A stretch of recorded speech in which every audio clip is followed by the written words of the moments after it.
of Marketing and Admissions at the Australian International School. Tonight is the second episode in our leadership series where we feature different people from across different leadership positions in our school. Tonight's episode is interactive, so you are able to type in the chat bar which is on your right. We will, however, only answer these questions at the end of the chat, but do please write them in as the episode goes along so you don't forget your question, and myself and Brad will answer these. Tonight, I'm very lucky to have our recently appointed Head of Secondary School, Mr. Brad Bird. Welcome along, Brad. Good afternoon, Matthew, and thank you for having me, and hello to all those people out there on the chat as well. So great to see you all. I thought we'd start off tonight, Brad, with just a little bit of a background of where you came to before AIS, because it gives a nice perspective on your educational journey. Yeah, thanks, Matt. Yeah, I guess I've had this is my 27th year of in education this year. So right from I'll let you do the math, people out there. So I'm heading towards the big 5-0, but no, feeling very good and very, very happy about where I've been and what I've done in the past. So I just thought I'd pop a couple of pictures on. At 22, I finished my teaching degree. I'd always planned to be a professional football, played a bit of AFL football in my time, and then had a shocking knee injury, and that set me back. And then I decided I went into teaching, and it was something that I loved doing, and I've always loved working with students and young people and trying to give them the opportunities that I have, I guess. So that really drew me to education and teaching. The picture on the left there is the courtyard at my old school, Whitefriars, which is a Catholic boys' school in Melbourne, a highly rated Catholic boys' school, a very strong AFL school, very, very strong sporting school. So my background comes from that. And that's just the courtyard, the chapel courtyard, and that's the centre of the school. So I learnt from a young age in teaching that values, those sort of things were so important in what shaped me and my educational philosophy. So I spent 23 years at Whitefriars, so at one school. Yeah. But the great thing about that school was that I had tremendous opportunity and I got to do so many different jobs. So at 24, I was head of year 11. Wow. And I moved on after that. So I moved into a head of house role with a whole new house system, instrumental in putting that together, and then moved into head of senior school, moved ultimately into deputy principal, and had a period of time in my final year at Whitefriars as acting principal when ironically, our principal at the time, John Finn, was overseas at Harvard studying, and I think he might have been there at the same time as our principal, Andre, our head of school, Andre. So, yeah, real interesting coincidence. But the building on the right there was something I was very proud of. So that was something I had a massive hand in building. In fact, that was my project, if you like, before I left the school, and that's a STEM building. So it's got amazing facilities on the ground floor for design technology and then science building and maths building upstairs. So it's an incredible building and really green. And because Whitefriars is a very green space, it's in the leafy eastern suburbs of Melbourne. When you drive down the driveway, you feel like you're in this amazing bush setting. So I guess people call me quite calm, and that I think that 23 years of driving down that driveway used to calm me down every day. So it was a fantastic place to be. And yeah, so that was my journey before AIS. And then in 2017, in September, my wife came home and said to me, we're going to Singapore. So I came up to AIS as a trailing spouse, and I was lucky enough to get hired. I'd already made contact with head of school, Andre, and I already knew about AIS and was very excited when I got the opportunity to join the faculty here, and started as just a teacher of commerce and went back into the classroom, and hadn't been doing that for a long time, and really saw how incredible the staff here at AIS are and how hard they work for their students. So was privileged to do that, and then was lucky to, I guess, move through the ranks pretty quickly into assistant head role of operations, and then that became deputy quite quickly, and then deputy of Wellbeing, which is a real strength coming from that Catholic pastoral care system, and it's something that I've had a real passion for. So yeah, I guess that's my journey. And then lucky enough that our fantastic head of secondary of the last 2 years, Miss Kayla Haran, got a job as head of school in Perth, and I was lucky enough yeah, I guess my hard work paid off, and Andre and Eddie offered me the job, which was fantastic. So accepted with glee because I never thought I would, as I said to you the other day, I never thought I would fall in love with another school so quickly. But I think AIS is everything that I dreamed my next school would be. So really excited to be here. And I guess the great thing for me is that I actually get such a direct impact on my own kids' education, and that is a really unique and powerful place to be in. Yeah, you were saying that actually in our earlier chat, because both your children are in our secondary school, aren't they? Year 7 and 8. Sorry, Harry's year 7. Yeah. So he's a great young man, and Madden's year 8. So they're pretty close together, my two. But they're loving their time in Singapore. It's very exciting to have you here, Brad, and I understand what you mean by falling in love with the school. I arrived here myself now almost 11 years ago, and it's very hard to leave because I know it's not going to be replaceable in a hurry. So I do remember you turning up, Brad, and I do remember you coming to our school, and it was very quickly that I'd been in leadership groups and heard about your leadership qualities, which you identified, and I know you stepped back to accompany your wife overseas from leadership, but you can't hide leadership, unfortunately, Brad, and your leadership qualities were quickly identified, and we're very fortunate. After a period of being acting head of secondary school, we've now newly appointed you as the head, which is I'm very excited about.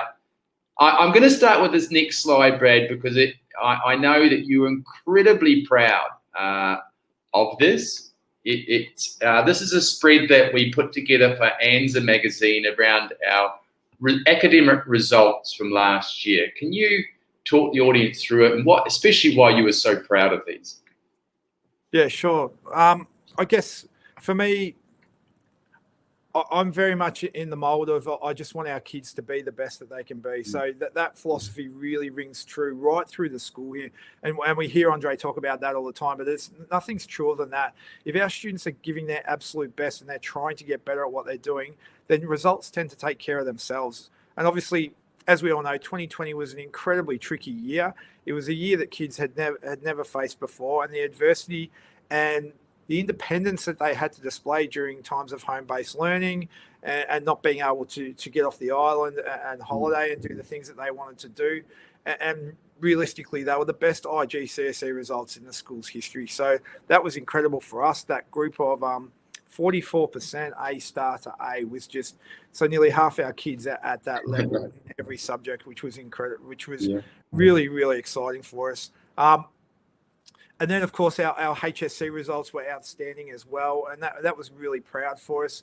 We had an incredible group of students who did the HSC. They banded together and they really worked together really well in study groups, and they shared resources, and they got the results. 31 times listed on the merit list. Incredible for a school of our size, and being away from the hub of New South Wales, being able to do that. And that just shows the strength of our staff and understanding the HSC extremely well. I love the fact that we averaged nearly 87 as an ATAR for the HSC kids, which put us well inside the top list of the Sydney schools.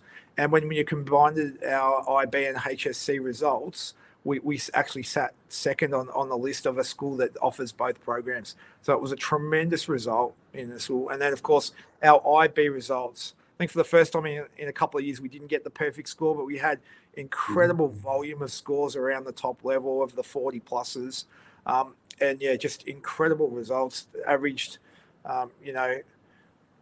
close to 90 as an ATAR. For those Australian people, that's the tertiary admissions rank. That ranks our average in the top 10% of all schools in Australia. So it's truly elite, and just so proud of what the kids did collectively as a group during this time of adversity, and they were able to maintain their sense of humor, their character, their participation, and they wanted to do more, which was incredible. Kids at these times can sometimes become very insular, but not this group. They wanted to do more, and they wanted to thank the school for the efforts during this time. So that just made me super proud and just reinforced why we do this job. There's so many things that you're just saying there, Brad, that we'd love to touch on. I think in the past conversation we had, they are academically very high. We are a non-selective school, which means that we don't select because of academic ability to come in, which is a lot of schools do. And you've often talked about the incredible value added, and at the beginning of the year 9, at the beginning of year 11, we assess the kids to find out about their starting rank, and then we predict where they should get up. Can you talk us just quickly about value added and why that's so important for a parent to hear about? Yeah, so I guess that's why they come to school. That's why they get the education that they get, because it's so important that, if you like, students will get what they get, but we're there to put the cream on the crop. We're there to drive them. We're there to get more out of them. We're there to inspire them. And so I know our teaching staff do that. And value added is the extra points that we can put on, if you like. And so that goes down to technique. It goes down to efficiency. It goes down to how well we teach our kids to study. But also one of the most important things, Matt, is how well we look after them. And so, we talk about this concept, and I know we're going to talk about this in a minute, but this academic well-being. So we know that for our kids to excel, they've got to be happy, healthy, and safe. So happy, healthy, and safe students will do better. And there's no doubt about that. And that's one of the things that I'm really proud of, and it's a real passion of mine. And we're actually, myself and the assistant head of secondary of Wellbeing, Scott Murphy, we're writing a paper on academic wellbeing at the moment. So it's something that we're really passionate about, and we think it's got a lot of legs for the future, and it's going to make a lot of difference to a lot of students at AIS. That leads beautifully, Brad. That leads beautifully onto the slide that I've just put up, which these are your overall goals.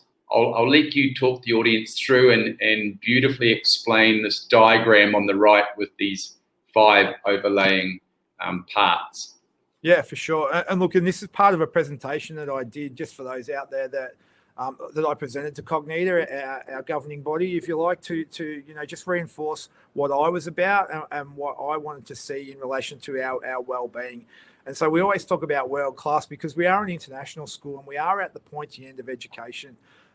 For me, that first dot point is that AIS is a wellbeing leader in Asia, and I'm absolutely convinced that we are doing that, and we're heading even further into that direction. Well-being of each individual student is so important because every single student out there is unique. They come from different places, they're in different times, and they just learn at different rates. So we have to specialize in that individual, I guess, attention for our students. Yes.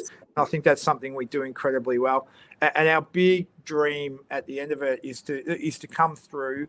And that's why we've put together this amazing framework at AIS so that we can be a leader in this area. And the dream for us is to have our own institute, very similar to something like a Geelong Grammar, where people come to AIS to learn the ways that we do. And what we're doing is such at the pointy end that they want to come and take that back to their own schools.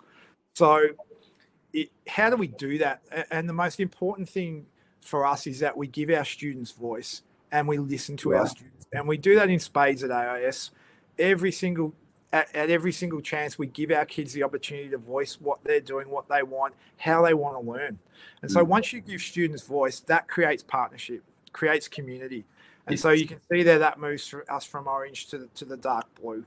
And then once you've got that partnership in place, Matt, it's really easy to give support. And then we share the same understanding. So the staff and the students are on the same page. And so once we're on the same page, everyone feels like they're included. And belonging is one of the themes for the year for AIS, because we are quite a transient place and people do come and go based on jobs and families and things like that. So it's really important that we engage them and include them really quickly into our school. And I think that's one of the comments that we get back a lot is that, my kid's been there 2 weeks and he feels he's already loving the place. He feels like he belongs. On the first day when his buddy came up to him, it made a massive difference, and we know that starting in a new school overseas is an incredible transition for a young person. Yes. And it does take its time. So, and once we get that inclusion, once we get that belonging, then we get our clear direction. And we have that at AIS. So the ship is really strongly being steered in the right direction. And we have that clear direction and vision of where we want to go. And you can see behind me that the mission and vision of the school, and those words, opportunity, respect, and achievement, that's where we live. And that all accumulates into our wellbeing goals and our academic wellbeing. Yep.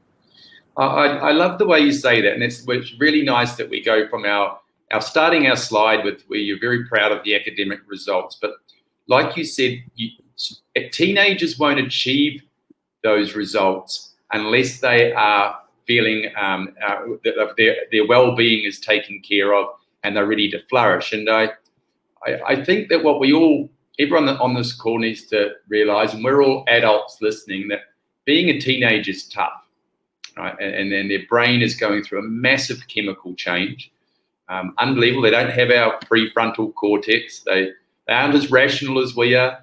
They don't have all our, like you just said, 27 years experience. I'm very similar to you, Brad. We're of the same page. So I love it when you talk about this. And for anyone that's in education, Brad said something really important. Student voice, their ability for teenagers to genuinely think they're heard, listened to, and can engage is really our school's secret sauce. And it's terrific when you're going on to this. I love that they're very clear goals, Brad. Now let's go over to this next one, because this is how you put those clear goals into what it looks like at our school and what they actually see, and how you make this academic and well-being come together, which is really unique to our school.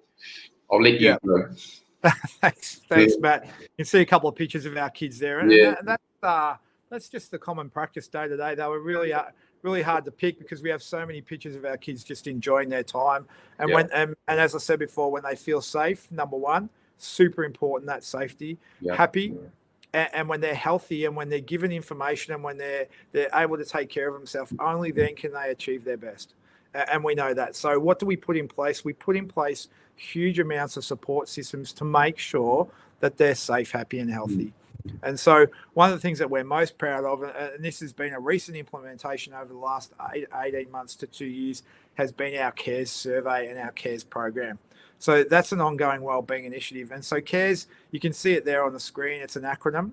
So CARES stands for connection, attitude, relationships, engagement, and safety. And so what we do is we do a real-time data survey of our kids and where they are and how they're feeling. So the thing that I love about this survey is it's all handled in-house within our Google Suite, and the information comes in real time to our wellbeing experts, and they are in touch with the kids before the end of the day about the survey results. And if there are any issues that come up in the survey, then they can be dealt with before the kids even go home. And so we think that's really world-class wellbeing.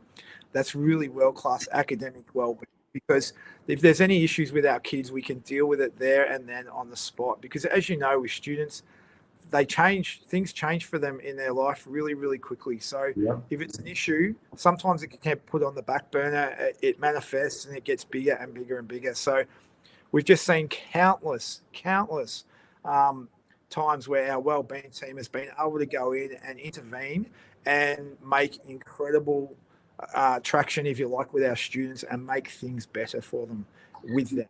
So, always listening to that student voice, steering them in the right direction, having those meaningful conversations. And sometimes that's all it needs to be. Just like with an adult in a job, sometimes it's just hearing someone out and listening, and that's enough. And CARES gives us that opportunity because it allows us to really know who the kids are that need to be listened to.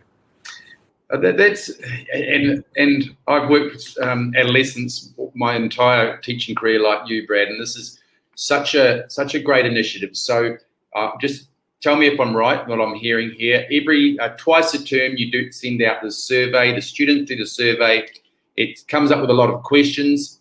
Through those questions, we're able to identify any students who are asking for help or aren't feeling so good. I love that, because there's one thing saying to a class of teenagers, how are we all feeling? Are we all okay? That they're not out loud in front of each other going to say how they might be feeling away. So it's a survey is a nice personal touch that they can put that hand up and get that call. And then You guys look at these results, like you just said, almost straight away, and you can put in interventions. And then we go down to this beautiful, it takes us on to our second layer of this, where you've got a whole list of programs, counsellors, strategies and implementations that you can act on straight away. Could you talk us through what support that students can then get and how they get that support across our secondary school? Look, absolutely, Matt.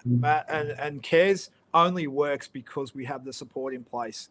Right. So the students know that, and they do take this survey really seriously, probably more seriously than I've ever seen students take surveys, because a number of kids, but here at AIS, they seem to really want to let us know how they're traveling, and that's important to them. So we've got a myriad of support programs in place. We've got Strive, which is our wellbeing program in the mornings, where every day they have their check-in.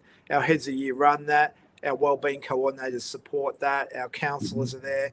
Our international student coordinator as well is there. Our nursing team. I've never been to a place where the nursing team is so proactive and involved in the actual teaching program with the kids and teaching them incredible things about their bodies and about themselves that they didn't know. And that information just makes such a difference. I wish I had those things available to me when I was at school, because I probably would have made some different choices, and I would have been better off for it. So these kids in today's modern society are so much more armed with information, and so it's so hard for them to sift through it all. So as a school, being an authority in these areas, it's so important for us to do it. And of course, the last area is the safeguarding. And I know AIS, we pride ourselves on this, and this is something that we really believe we're leading the region in safeguarding, and our standards are as good, if not better, than Australia's, and we make sure we absolutely take care of our kids and we look after them the best way that we can, so that they can be safe, happy and healthy. Yeah, I love that, safe, happy and healthy, Brad. I think that you said that at the start, and I thought, gosh, that's such a great term. We are often in other webinar series, I've talked about the real benefits of being a school of scale. And what I mean by a school of scale is we've got, we are large, 2,500 students across 3 sub-schools.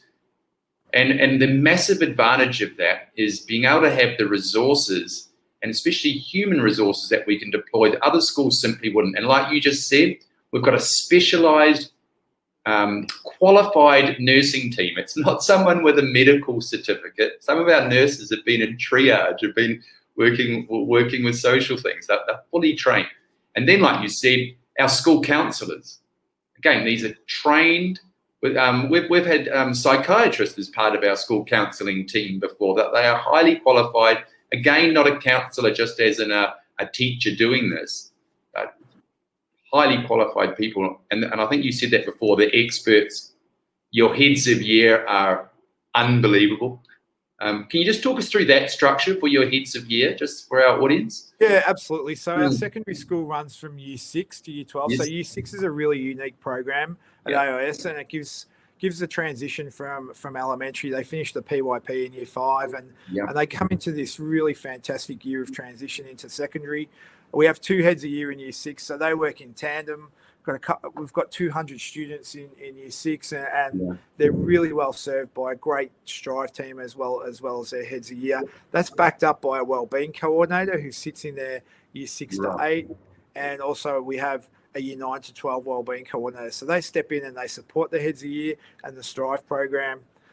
Each year has an individual head a year, and they work extremely closely with the kids. So they're quite often.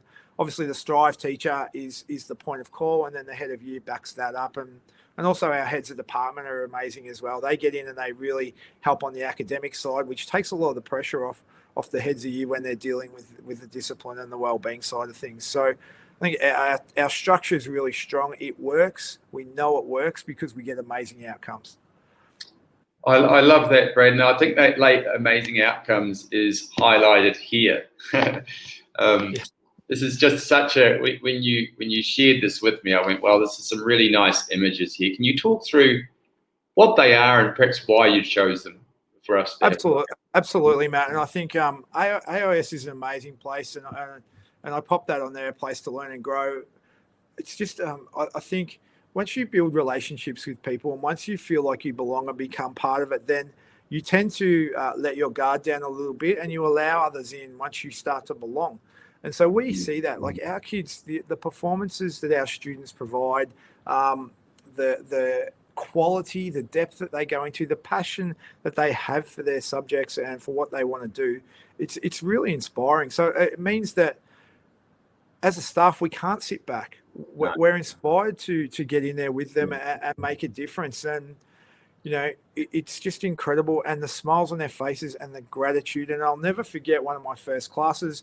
And it was just a Year 9 economics class. And I taught them demand and supply, one of the driest subjects going around, demand and supply graph and things like that. And at the end of the lesson, I had 24 kids in the classroom. And I think about 20 of them said, "Thanks, sir. That was a great lesson." And I had to blink twice to go, wow. I very rarely got that at my old school. And I'm teaching Year 9's demand and supply, yet they're that passionate about what they're doing and they're that happy to be there that they're thanking you. So that's just an example of what happens on a daily basis. Down the bottom, there's a group of our Year 12s from last year, including our head boy, Max Prince. Those guys went through an unusual Year 12. Let's face it, we've experienced nothing like this before. They had all those amazing things that all of us had in our Year 12 journey taken away, yet they achieved better than just about any other Year 12 group we've ever had. So that says to me that the work that went on behind the scenes, their passion to learn, their ability to look after themselves independently, we're doing lots of things right. So, they don't get results like that because we're putting on a poor show or our programs are no good. Like, it just stands the test of time. So, and you can see our classroom there spaced in with our masks on, but I just sort of throw a few of those pictures in just to get a bit of a diversity of what happens. But up the top corner, the boys, just happy to be in each other's company and just taking care of each other and sharing things. And we've got thousands and thousands of photos like this. And the thing that I love about the photos that are taken at AIS is the smiles on our students' faces, which means they're happy to be here. They feel like they belong. And I'll go back to it. When they feel like they belong and they're safe, they're happy, they're healthy, that's when they do their best. Yeah, we've got a fantastic word in our school vision where we talk about the children flourishing. And I've heard you use, I was there when we created those guiding statements, and it was, we really interrogated every word, and I thought flourish really did signify that. And that, like you said, if the well-being is there, the child does flourish, and then they do the excellent academic results, which I love. I'm going to go on to this. Let's have a look, because this is some outstanding ideas that you've got here. You always talk about being student-centered. Can you talk us through, we're looking at 2021 and beyond, things that you are focusing on? Yeah, look, and a lot of what we do in secondary is about trying to improve the outcomes for students. So we're always looking at making things better. That continuous improvement is something we strive for every day. Whenever we're in meetings in secondary, that's what we're doing. If it's not working or if it's not going to make it better, don't do it. Like, it's as simple as that. Like, let's just get on with the things that we can control and things that are going to make us better as an organisation and as a school and as an educational hub. So I think for us, the quality feedback is so important. So this is the first port of call for kids, for our students, and what they're getting back after they submit a piece of work. That's so vital. And so we've worked really hard on that in secondary, and we're inspired by the work of John Hattie, the great New Zealand educationalist, who really talks about the impact that teachers make with the feedback that they deliver. So it's incredible. One of the things that we're trying to do too is give real life and online and real time reporting so that people get that up to the minute. We're in this technological age. We've got to be right on time so people can take that information, process it. Something that happened 4 weeks ago, results that happened 4 to 6 weeks ago, that's too late. That's gone. So we need to make sure we get advantage out of that at the time. We've also got what's called ISAMS, and ISAMS is our LMS, which is our learning management system. It's where we keep all the information on our students. So we're really trying to open this package up. It's a very powerful program, and the more we delve into it, the better we are. So one of the things that we really look at in secondary is the data on our students. We're building a profile on them all the time. So that profile is so important in helping us make decisions about each of the individuals in our care. So we really take that we really think that that's an important part of what we do, and we're trying to explore ways to make that better and give us better real life information on our students so that we can make better decisions. When we were chatting, Brad, it's really interesting about the ISAMs. In our chat, when we were preparing this, you talked about the data dashboard. Now, that's using ISAMs as well. Can you just explain, because this is actually world-class practice that you've put in place since you've been at the school. Can you talk to us about what the data dashboard is and what that grabs and what benefits it is? So the data dash is a combination of both a student's academic ability. So we do quite a bit of testing of our students because it's so important to see what they're capable of. So my real belief is that young people, students, do not know what they're capable of. So they think that they study hard, they think that they push themselves, but it's only until they get really put under pressure that they really find out what they can do. And so this data dash, the testing of it and the way these tests are set up, it really gives us an insight into the abilities of our students. And so we're pushing our students towards their strengths. And so once we know their abilities and we know how good they are at things, that's where we ask them to move to, because we know that playing to your strengths is going to get you better results. And so on that data dash, we have the academics, but we also have things like our cares data. So that paints a picture of our students. We have their previous reports, and that way teachers at a drop of a hat can see any new student that's coming into their classroom, and they can see where their strengths are, where their opportunities are, where the conversations that they can start are. And so it just makes a kid feel like they belong straight away. And so our staff know more than ever. In my time in education, they know more about their kids without even having met them, by just looking at the data and looking at the way. Now, data's not the be all and end all, because you need to build that relationship. But when you combine those things together, wow, it's extremely powerful, Matt. And we have seen absolute pages and pages of evidence of improvement in kids once that relationship's built and once the teacher explores that data with them and pushes them towards their strengths. I think that's, and it's probably what parents don't realise, is why that's so significant for a teacher. A teacher in a secondary school anywhere in the world will have be teaching several different classes. So, for example, my teaching load might be that I've got 4 different classes. I was a science and maths teacher, so I had 2 years. This is just my experience: 2 year 7s, 2 year 8. So I had 4 classes. That's 100 students. Now, if a teacher needs to go digging to find things on these 100 students, I don't really get to know all the different things that I should about the kids. And what you've beautifully said there, and what our school has done, is created a one-place landing page. So I can pull up, for example, my daughter Zara. I could pull up Zara. I could get her data up there, and I could learn, as a teacher, I could learn quickly all around Zara Hall. And like you said beautifully, not just academic, some well-being things around her as well, what support she's getting, whether she's getting the right things, obviously with some privacy there if that's necessary. But that is significant, Brad, and I think that's absolutely, it might seem obvious to the rest of us, but I've never seen it before or heard of it being done so well in the secondary school. So well done for that, and that's using the ISAMs. Yeah, absolutely, man. I think I'm just carrying on the good work that's been done before me, and the passion that many others have for it. But it's really easy to get dragged into it and dragged along, and it just molds so beautifully into that academic well-being phrase that I'm so passionate about, and making sure that we can deliver that to our students. I keep saying the word kids, but they're our students and they're our lifeblood, and they deserve the best. So that's what we're going to put in place for them. Now, let's go on to, we've got 3 things here. You've got study hall, CCA development, academically focused. Talk us through these 3 bullet points. Absolutely. So study hall is something that we wanted to bring in. Obviously, it's been really tough with COVID, but the idea was to provide a place for our students to get their work done before they went home.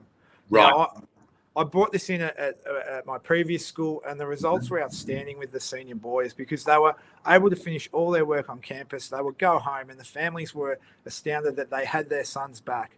Their sons would sit at the dinner table with them and start to have conversation. And the amount of calls we got from families just saying, "This is brilliant." Right. You know, why haven't we done this earlier? And this is something that we're really passionate about here. We've had many staff volunteer to want to be there. And so with some subject-specific knowledge, helping the kids through their homework at the end of the day, we're going to see incredible improvement. And we're going to see inspired kids. And once a kid gets a sniff or a student gets a sniff of what they want to do, that they can do anything. And this is what I talk about. They don't know what they're capable of yet. But if you inspire a student, they will go to the next level really quickly and they will produce amazing things. In relation to the CCA development, we already have an incredible array of CCAs, but what our students are always coming up with new ideas. Yep. And we say to them all the time, please, if you've got an idea, bring it to us, because there will be a staff member who's interested in that as well, and we can run that CCA. And if that's going to help you, and it's going to help you engage and feel and belong, then we will run it for you. And I guess the last point there, academically focused, is that at the moment, we're playing. We play a game. We play a game of IB and HSC at the end of year 11 and 12. So we might as well play that the best we can. So we prepare our students incredibly well, incredibly rigorously, to make sure that they can play that game to the best of their ability. And all what we do is try and get them in their strengths to make sure that they can have the best opportunity. And that's what our mission statement says. It says, our students exceed expectations because they have these amazing opportunities that are given to them. And, when you've got a CCA program, when it's up and running fully with a couple hundred different CCAs, there's something for everyone. And if there's not something there, then the students will tell us and we'll create it. I really like that, Brad. And I think one of the difficulties for teenagers across the world is whether they're engaged and whether they're engaged and focused for things to do that they're interested in. Like you said, the times change. Not that long ago, if someone had said what was a TikTok video, no one would know. But our teenagers want, and that's what we say. And you and I might roll our eyes at some of these things. I think you beautifully said that once. But it's our duty to come up with new initiatives to keep them engaged, isn't it? And I'm just rapt to hear that your real focus of yours. That's the world we live in, Matt. And never before have we had to be so agile. And we have to understand that this is their language. This is where they exist. We tell them all the time, get outside, run around. And I'm a victim of that with my own kids. Because I believe too much screen time can be harmful. But that's their way of communication. That's that's their sources of information. It's their happiness. And you'll see students all the time on their devices giggling away at something, or they're learning something, and quite often when you go and challenge a student, they're actually doing something educational. I'll give you an example. I was telling my son off the other night, and he's learning Spanish. And so he downloaded this little thing. He wanted to learn a bit of Spanish, and off he's going, and he's chuckling away at something. And I said, "What are you watching?" He said, "I'm just learning how to say this word in Spanish." And I was like, wow, okay. So it's not always wrong, but we do need to safeguard them. And I will say that. And I will also say that the devices are not the students. The devices are the parents. And so you need to be in control of that, and you need to make those decisions for what's best for your student. And one of the things that we did was our common sense social media agreement that we put out. It was just designed to challenge conversations and for parents to have those conversations with their children. What is healthy? What is appropriate? What is safe? And we do that from our end, and we've engaged experts to help us with that. But we also, that partnership between home and school is so important in these areas. Got to keep our kids safe. And beautifully, Brad, that leads on to your last point, actually, is I know you just talked about the cyber safety and the agreements the students have got about using their devices, but I know that you also you play a great role in sharing the enormous knowledge that you and our staff have about looking after teenagers with our parents. And that's what you said here with this next point, engaging our community. So talk about what you have in mind, parents and education. I guess, Matt, as a parent, I don't have all the answers. My children aren't perfect. They will do things that raise my eyebrows or get my blood boiling. But do you know what? We're all in this together, and if we can learn from each other and we can learn from the things that we know, and being in the educational field, we're exposed to this a lot more than what a parent is. Yes. So and across such a broad range, so we really get an understanding of what the issues are. And so what we're trying to do is we're trying to bring our parents closer to our community, and that's been really hard during the COVID period because we would love to have our parents on campus more and more and more. But the webinars that we've been providing, the Wellbeing team, and the work that our counsellors are doing to try and help educate our parents and try and make them feel more comfortable in their role of parenting is incredible, and something we're really proud of, and something that we want to expand. And something that we were going to go to the parents with. What are the things that they want to know about? What are the things that we can help them with? Because, as I said before, if we can have a really strong, healthy home life, we have a really strong, healthy school life, the student's going to flourish. Yeah, I love the way you say that. And we often, again, I'm talking from a teaching perspective in secondary, and I actually feel sorry for my own daughter. For a lot of parents, that's the first teenager they've actually come across. Their oldest child, and maybe if it's their second one, that's their second teenage. And they often get a bit better. Watch out the third child if they've got a third one, because they're now the experts. But you and I, we've been in front of thousands of teenagers, that literally thousands over our time. So it's our duty to pass on our knowledge, isn't it? I think your children, that they'd be very stuck. They wouldn't be washing one past you in a hurry. Well, you'd be surprised. I always say I can control 1,200 students with the click of a fingers, but there's one boy who makes my blood boil sometimes. But look, that's a father-son relationship, isn't it? And I love every minute of it. So, look, I guess it's experience, and we're molded by our own experiences so much. And we had, in our generation, we had such a healthy respect for our parents, and what they said was gospel. So, we really. But we know that there's so many different ways of doing things in the modern society. So you just have to be open to, maybe my way is not the right way. Maybe I need to think about looking at something different, or what's someone else doing that's working. And you know what? Listen, look, learn. And if that makes a difference to the relationship with your children, then that's so important. Yeah, I think that's a very good point, Brad. As often people's default is actually the way they were parented or not, and give or take, that might not have been great. I could certainly different experiences myself with those sort of things. But it's like we also have got a huge amount of research and into teenagers. And Brad, I know you're being very humble. You are a specialist in adolescence. Like you do understand what they need, and you beautifully talk about relationships. Let's go on to our last bit, because this is really good. There's some really big topics here that explain what you're looking forward to. Yeah, absolutely. So the top two are really, really important things for the school as a whole. Right. So we're an IB school. We offer the IB's premium program, the IB diploma, and to do that, we have to be at a certain level and have certain standards, and we do that. But the IB will review you, and they want to come in and see all that in action, and they want to make sure that if you've got the tag as an IB school, that you are genuinely good enough to be one. And so we've got that review coming up in 2022. We've also got AIS. So we're a member of the Council of International Schools, which is a very prestigious organisation that looks after international schools across the world. And schools drop in and out of that all the time because they don't measure up.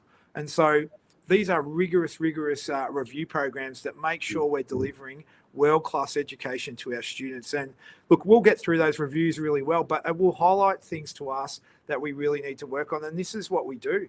We learn. We're in the job of education and learning, and all our staff love that lifelong learning concept. And this is why we do those things. I guess with the results that our students get, we get introduced to world-class universities. We've got kids that have been off to Oxford, Cambridge, to Stanford in the States, and they go everywhere. And of course, all the major universities in Australia, we have fantastic relationships with. We're building better relationships with them. A number of our Year 12s were in university courses before they sat their finals last year, which is brilliant, which takes the pressure off them. So, that is a real priority for us. And I know James Shebb and Karen Donpour in the careers department do an enormous amount of work. I don't know if anyone's ever seen the amount of work that needs to go into a Korean or a Japanese university application. These people are incredibly hardworking, incredibly hard, and they do an amazing thing, and their knowledge is first class. Also, we've introduced that concept of boarding, and we want to give students the opportunity to come here and flourish and do that as well. If they can't do that with their parents, then they can come and board at AIS, and that's something that we're trying to go, because we really think a healthy boarding environment adds another diverse layer to our already diverse organisation and school. So that's something that we're doing. This is something I always say to our secondary staff: always student-centred, solution-focused. And I say to our staff, don't ask me how to do something. Come to me with the solution, and let's find a way.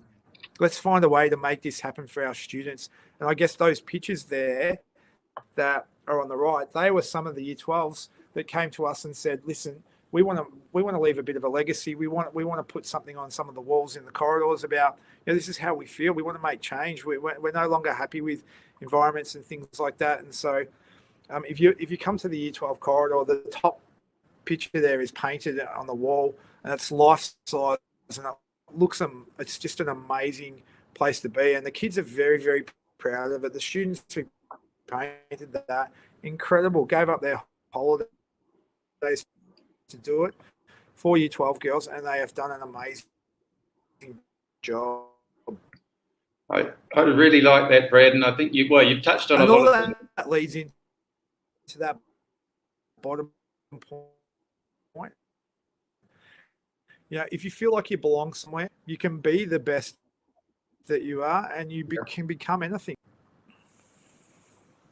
Yeah, absolutely, Matt. And being in the moment and taking all those opportunities that AIS offers to our students, I know they don't regret it, and I know that they look back on their time at AIS with pride, and the amount of contact that we have with ex-students in our Year 12s telling us what they're doing and how proud they are of what's happened, and how well prepared they are for life after secondary school is just really pleasing. So we know we're getting many things right. But in saying that, we're always looking to get better. I like the way you say that, Brad. And I think when we were preparing, my job is to market our school out to the community. And like you said, you've touched on some nice things there. Our school is an education destination now. Like, people are wanting to come to us from abroad. So that's where the boarding comes in place. They're coming to Singapore just to attend our school, not to, what I'm talking about there is not just parents who are here and finding a school in Singapore. They are coming to Singapore just to go to our school. So that's where you're talking about the boarding, which is beautiful. But the best part to explain what an AIS experience is to speak to our Year 12s. Now, and that's the students who have, and we've got lots of students who have been, a couple that have been complete lifers, their whole education here, and then a number who have been their whole secondary school. And for me, the quality of the young men and women that they are explains and shows what our programs and create. And I said to you that one of my things that I'm really delighted about is a privilege of our Year 12s is they get to come up to the Parents Cafe.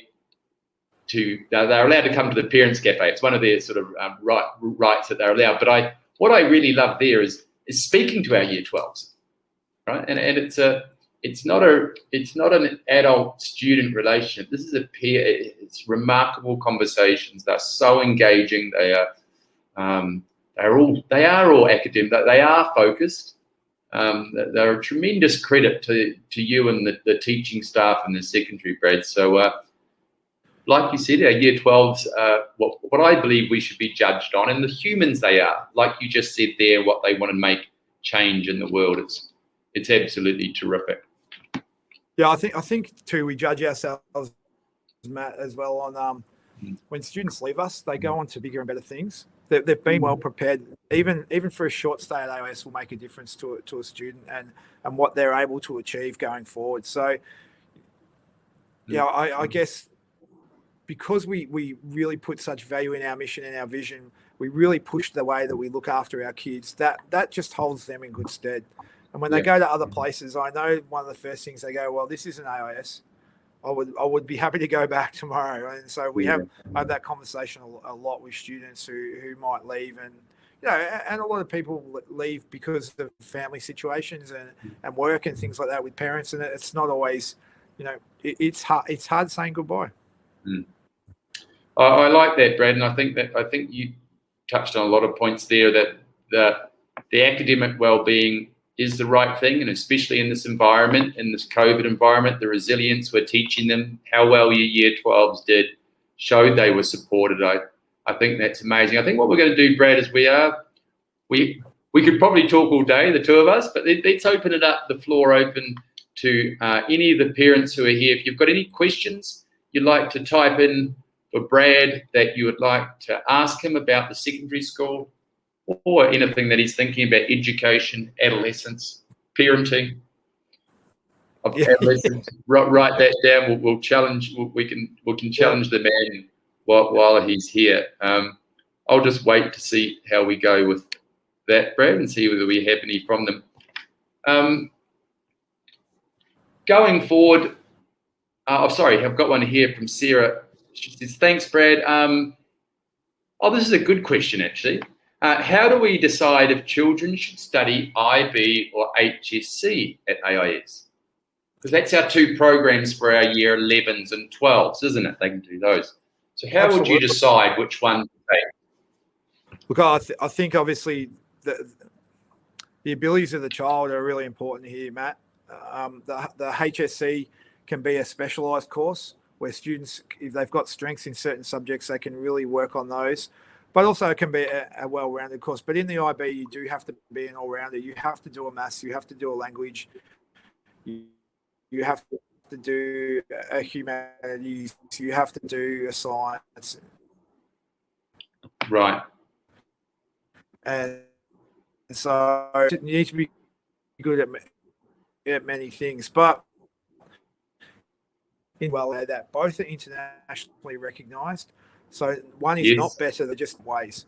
And so the HSC is a very traditional Australian-based curriculum, whereas the IB looks at a more worldly and broadly thing, and they have things like theory of knowledge, extended essays, CAS requirements, which the HSC doesn't have. But we're seeing that coming into the HSC and the H program. Yeah. So, but I mean, all that starts, Sarah, really years and years ago. Once our careers, people get their hands on them in year 9 and they start their programs, they start pushing them towards their strengths. Our testing really indicates where our students' strengths are, and that's what we try and push them. So we're always looking at what suits the student best. So it's not just a clear cut, I'm doing IB or I'm doing HSC.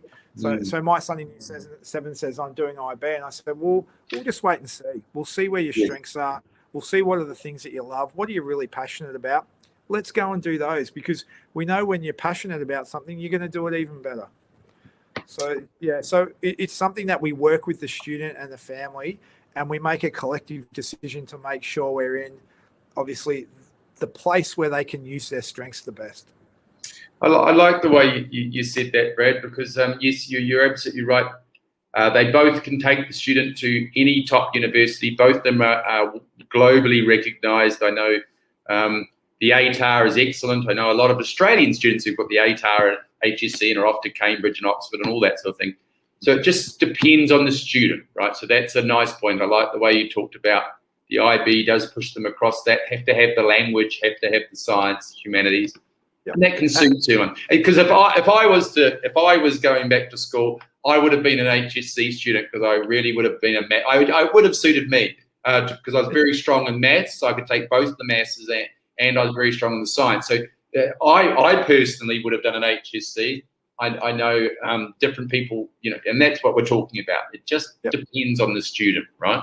Yep, absolutely. Yep, that's exactly why we never pigeonhole any student, and we use the data and we build the profile so that when we're making these decisions, they're the most informed decision that we can make. Yeah, I really like that. I'm not sure if we've got any other questions, or not from our audience. We've actually almost used up our time, Brad. So one last chance for other people to type in a question, but if we don't get anything, Thank you. Oh, no, I do have one here from Brendan. Thanks, Brendan. He says, thanks, Brad and Matthew. I have a child looking to join in year 10. Oh, wonderful. Just wondering how you work with streaming if all new year students are in one class. Yeah, so Brendan, good question. So we are looking at this all the time because we are seeing more and more students join us in year 10, which is really exciting. So because we run the IGCSE at year 9 and 10, that's a 2-year program. So when you join us in year 10, it's really hard to catch up that second year of the IGCSE unless you've done that somewhere else. So we don't put that pressure on the students. We put them in what's called our SPP program, which is our senior preparation program. And that will prepare them either for the IB and the HSC. They get English language and literature, so they get that. They get their maths, they get their science, they get their humanities, they get commerce, they get some technology in there as well. Look, we've generally averaged around 15 to 16 already this year, where we're up to 25, and we've got more to come into that SPP, and we're trying to get a second stream up as quickly as we can, because we can see the value of getting those students into the school and immersing them. So, and we know that a number of those students in year 10 have probably had some disjointed schooling, have moved from somewhere else and haven't been able to free flow into that. So we're trying to get a lot of those students back into the classroom learning and working on their strengths so that we can get them in the right course of the IB or the HSC moving forward. Streaming is really hard within one individual class because we really can't put them into the IGCSE program because they are a year of content behind, and if you know the IGCSE, it's extremely rigorous, and it's just putting too much pressure on a student to do that. I actually think that's it is what it is. You're turning up at the second half, the last quarter as such, because we talk about the last quarter of the year 10 course. What I think for Brendan needs to be a real focus if you've got a year 10, it's a teenager. Being a teenager at that age and changing schools can be difficult. So it's a really good chance to get your child settled, right, and to get them settled with friendship groups, getting involved in sport. They'll be part of selections, which is really important. So they'll be part of the whole selection process towards year 11 and 12. And that's what we're trying to do, settle the teenager in, get them into our structures, understanding all of our systems so that your child's ready to flourish for year 11 and 12. And if I am quite brutally honest, that they are the most important years, right? So the year 9-10 is good and it is an academic program, but that was just our purpose of that is prepare students for 11 and 12, right? We're always preparing for 11 and 12. So I think, Brendan, that's what Brad's put in place, and I think it's a fantastic program. 2 terms to settle down. That'll be nice. Settle into our like Brad said, our way of doing, belonging, absolutely, relationships. Sorry, Brad, I interrupted.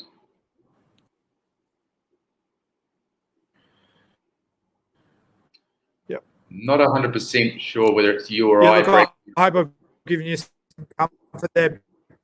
No, you're all right, man. I hope I've given you some comfort, Brendan. But if you want to talk more, get in contact.